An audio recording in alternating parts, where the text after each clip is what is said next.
hal yang paling penting kita dalam hal ini terus mengumpulkan bukti di lapangan, akan melaporkan indikasi pelanggaran yang dilakukan oleh pihak perusahaan.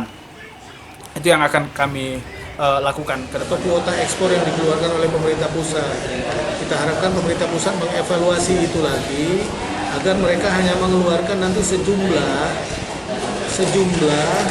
kemampuan perusahaan. Jauh kembali peraturan bupatinya.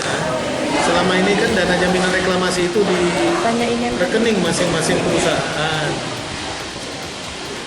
Untuk di Bintan sampai saat ini sudah lebih dari 40 miliar rupiah. Biasanya itu setelah pengusaha menanam, kemudian dalam jangka waktu tertentu dia sampaikan laporannya, kita evaluasi, kita buat berita acaranya, baru sesuai dengan prestasi dia menanam itu, kita bayar kalau tidak salah 80% dari yang telah mereka tanam itu. Izin daripada smelter yang terintegrasi dengan tambang dari SDM. Yang berdiri sendiri, standalone, dapat IUP. Masing-masing kalau mencita-citakan meningkatkan pendapatan negara, kalau sekarang yang tambang sudah jelas, dia bayar royalti daripada bahan baku yang diambil ke pemerintah. Nanti diolah setengah jadi, bayar pajak-pajak yang lainnya. Kita lihat dia bisa langsung beli ke penambang.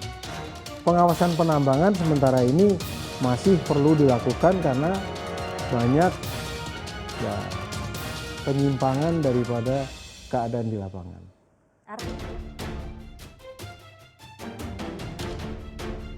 Nama Luhut dicatut perusahaan tambang diduga ilegal di Kepulauan Riau. PT Yayan Bintan Permata atau YBP, perusahaan tambang bauksit yang diduga ilegal di Desa Tinjul, Singkep Barat, Lingga, Kepulauan Riau, mencatut nama Menteri Koordinator Bidang Kemaritiman dan Investasi Luhut Binsar Panjaitan.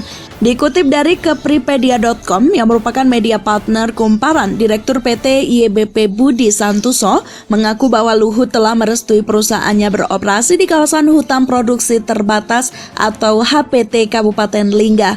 Dikonfirmasi terkait hal itu, juru bicara Menko Marves Jody Mahardi menyatakan tak ada kaitan antara Luhut dengan PT YBP. Luhut pun tak mengenal dan tak pernah memberi restu kepada perusahaan tersebut untuk beroperasi di Lingga. Ngaku aja itu, terlalu banyak yang suka bawa-bawa nama Pak Luhut, kata Jody saat dihubungi Kumparan, Sabtu 2 Oktober. Tenaga ahli Bupati Lingga bidang promosi dan investasi daerah Adi Indra Pawenari menurutkan bahwa PT YBP sudah diperingatkan oleh Bupati Lingga untuk menghentikan kegiatan tambang sementara waktu sampai selesai mengurus izin pinjam pakai kawasan hutan. Namun Budi Santoso malah membawa-bawa nama Luhut dan tetap melakukan kegiatan pertambangan hingga akhirnya tim penegakan hukum atau Gakum Kementerian Lingkungan Hidup dan Kehutanan atau KLHK kemudian menyegel lokasi penambangan bauksit PT YBP dan menyita sejumlah alat berat dan truk pada Rabu 22 September. Waktu rapat dengan Bupati dan tim evaluasi perizinan dan investasi Lingga, BS ada menyebut nama Pak LBP dan jajarannya sudah merestui kegiatannya di Lingga, ungkap Adi Indra Pawenari. Budi Santoso kini belum diketahui keberadaannya usai aktivitas tambangnya disegel tim Gakum KLHK. Haris Azhar membantah tuduhan kuasa hukum Menteri Koordinator Bidang Kemaritiman dan Investasi Luhut Binsar Panjaitan, Junifer Girsang, yang menyebutnya pernah meminta saham Freeport kepada kliennya. Aktivis HAM sekaligus Direktur Lokataru itu meminta Junifer untuk tidak asal bicara dan menunjukkan bukti atas tuduhan tersebut. Emangnya saya siapa minta saham Freeport? Kalau ada dokumentasi bukti saya minta saham tersebut atau yang dimaksud, mohon disampaikan. Jangan asal bicara, kata Haris ketika dihubungi Tribunnews.com Kamis 30 September 2021. Haris menjelaskan pada 4 Maret 2021 ia membantu dalam kapasitas kuasa hukum Forum Pemilik Hak Sulung Masyarakat Adat sekitar wilayah tambang Freeport Indonesia. Mereka lanjut Haris sejak divestasi saham Freeport Indonesia ke Inalum, dijamin alokasinya tapi tidak jelas kemana saham tersebut sampai saat ini. Kami hubungi LBP Luhut Binsar Panjaitan karena dia posisinya sebagai Menko Investasi, kan masalah ini sejak awal dikawal oleh LBP. Jadi kami datang untuk meminta fasilitasi negara menyelesaikan alokasi saham tersebut yang tidak kunjung tuntas di area Papua, kata Haris. Ia melanjutkan waktu itu yang menemuinya adalah salah satu pejabat di Kemenko Marves bernama Lambo dan bukan Luhut secara langsung. Haris menegaskan memiliki dokumen lengkap terkait itu semua. Sampai saat ini lanjut dia tidak diketahui apa kontribusi kantor Marves untuk soal saham masyarakat adat yang belum tuntas tersebut. Statement kuasa hukum LBP tidak tepat kalau menuduh saya minta saham, kata Haris. Diberitakan sebelumnya kuasa hukum Menteri Koordinator Bidang Maritim dan Investasi Luhut Binsar Panjaitan, Junifer Girsang, menuduh aktivis HAM Haris Azhar pernah meminta saham PT Freeport kepada kliennya. Awalnya Junifer menanggapi pernyataan koordinator kuasa hukum Haris, Nurholis Hidayat, terkait klarifikasi kliennya atas dugaan keterlibatan Luhut dalam bisnis tambang di Papua. Junifer kemudian mempertanyakan itikat baik Haris untuk mengklarifikasi dugaan tersebut langsung ke Luhut. Padahal kata dia, Haris memiliki kedekatan dengan Luhut. Hal tersebut disampaikan Junifer dalam tayangan bertajuk Kuasa Hukum Luhut, Haris Azhar minta saham Freeport. Kritik, panik nggak? Part 2, Mata Najwa di kanal YouTube Najwa Shihab pada Kamis 30 September 2021. Dan itu perlu ditanya Haris Azhar. Haris Azhar pun pernah datang ke Bank Luhut meminta saham. Coba cek sama dia, Freeport. Apa ceritanya? Tanya beliau.